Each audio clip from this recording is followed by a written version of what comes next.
Good morning friends, welcome back in my YouTube channel as education classes में। Friends, आज हम लेकर आए हैं आपके लिए बहुत ही महत्वपूर्ण टॉपिक जिसका नाम है प्रोजेक्ट मेथड।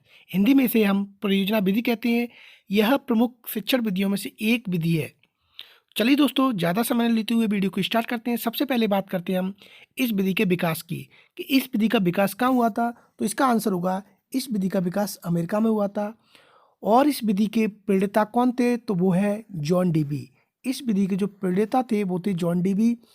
ये जो विधि थी वो प्रमुख विचारधारा प्रयोजनवाद पर आधारित है, प्रयोजनवाद पर। और इस विधि के जन्मदाता है वो है विलियम किलपैट्रिक। तो दोस्तों यहाँ से 2-3 क्वेश्चन बनते हैं। पहला क्वेश्चन ये बनता है कि इस विधि का विकास कहाँ हुआ था? तो हमारा आंसर होगा अमेरिका में। इस विधि के प्रणेता कौन थे, यानी किसने ये शुरू की थी? तो वो थे जॉन डीबी। और यह विधि किस पर आधारित थी? तो ये प्रयोजनवाद पर आधारित थी। और इस विधि के जन्मदाता कौन थे? तो वो विलियम किलपैट्रिक। परियोजना विधि में बालक अपने अनुभव के आधार पर सीखते हैं, उन्हें स्वतंत्र रूप से सोचने विचारने का अवसर प्राप्त होता है तथा उनका शारीरिक और मानसिक विकास होता है।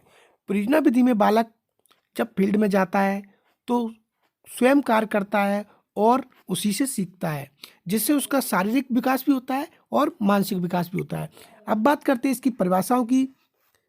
प्रोजेक्ट विधि की कौन कौन सी परिभाषा है? तो सबसे पहले जिस वैज्ञानिक ने परिभाषा दी थी उसका नाम है विलियम किलपैट्रिक। उनके अनुसार प्रोजेक्ट वह उद्देश्यपूर्ण कार्य है जिसे लगन के साथ सामाजिक वातावरण में किया जाता है, यानी कि प्रोजेक्ट का एक उद्देश्य होना चाहिए। दूसरा है पार्कर।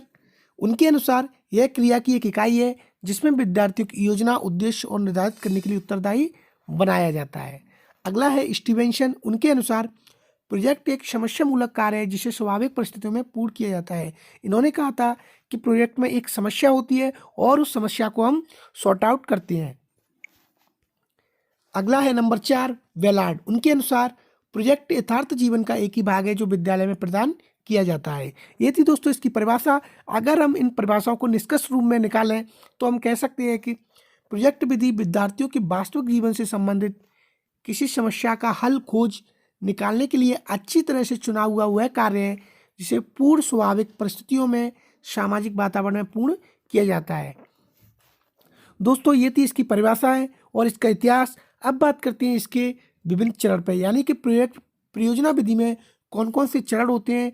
तो सबसे पहला जो चरण होता है वो होता है प्लानिंग का, यानी कार्यक्रम। परियोजना विधि शुरू करने से पहले हम एक विस्तृत कार्यक्रम बनाते हैं कि कब काम किया जाना है, किस प्रकार किया जाना है, किस प्रकार फील्ड में जाना है, कौन कौन से कार्य किए जाने हैं, ये सब हम प्लानिंग में करते हैं। दूसरा है इसका परिस्थिति प्रदान करना, प्रोविजन ऑफ सिचुएशन, यानी कि कौन से सिचुएशन में ये कार्य प्रदान करना है, क्या इसकी सिचुएशन होनी चाहिए। अगला है इसका क्रियान्वयन यानी एग्जीक्यूशन। इसमें क्या होता है कि हम प्रोजेक्ट का क्रियान्वयन किस प्रकार करते हैं, कौन कौन से इसमें कार्य करने हैं, किस प्रकार करने हैं, ये सब हम डिस्कशन करते हैं क्रियान्वयन में।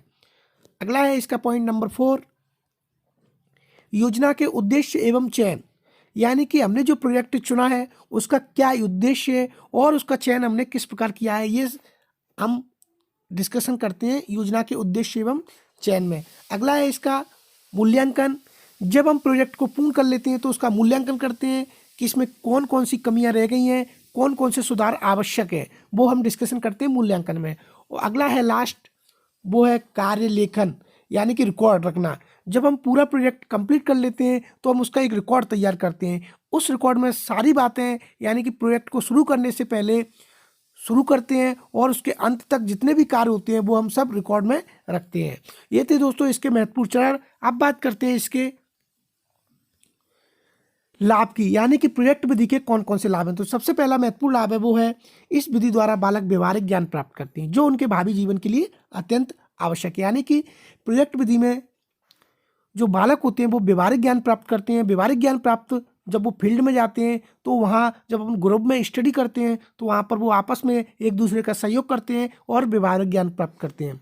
दूसरा है इसमें सभी विषयों के ज्ञान को संबोधित किया जाता है, यानी कि इसमें सभी विषयों के ज्ञान शामिल होते हैं।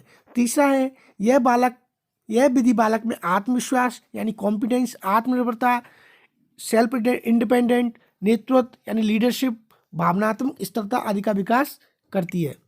अगला है इस विधि में बालकों को यह स्वतंत्रता होती है कि वे अपनी रुचि के अनुसार योजना का चुनाव करें।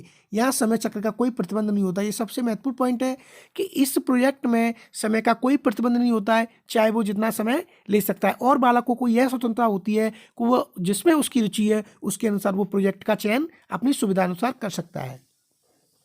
अगला है, जो भी समस्या ली जाती है वह वास्तविक होती है। इसके द्वारा बालक जीवन की नवीन परिस्थितियों से अवगत होते हैं, यानी कि जो समस्या होती है वो रियल होती है। अगला है, परियोजना विधि में बालक सदैव क्रियाशील रहते हैं, क्योंकि जब वो फील्ड में जाता है तो वो हमेशा क्रियाशील रहता है। क्रियाशीलता के कारण बालक में जिज्ञासा, चिंतन और संग्रह करने की आदतों का विकास होता है। अगला पॉइंट है, इस विधि के माध्यम से बालकों में सहयोग और सद्भावना का विकास होता है।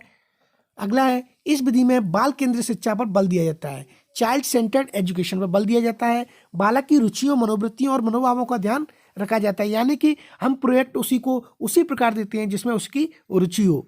अगला है, छात्रों के निरंतर क्रियाशील रहने से उसकी व्यवहार कुशलता में वृद्धि होती है। दोस्तों, ये थे इस विधि के महत्वपूर्ण लाभ। अब बात करते हैं इसके महत्वपूर्ण दोष, यानी कौन कौन से इस विधि के दोष है। Defect of the project method, सबसे पहला महत्वपूर्ण दोष वो है, परियोजना विधि के प्रयोग से पाठ्यक्रम को सब समय पर समाप्त नहीं किया जा सकता है, क्योंकि परियोजना विधि में समय का कोई प्रतिबंध नहीं होता है, चाहे जितना टाइम लग जाता है। इससे ये प्रॉब्लम होती है कि जो सिलेबस है, पाठ्यक्रम है, वो समय पर समाप्त नहीं हो पाता है। अगला है, इस विधि में समय अत्यधिक खर्च होता है, जैसा कि हम ऊपर डिस्कशन कर चुके हैं।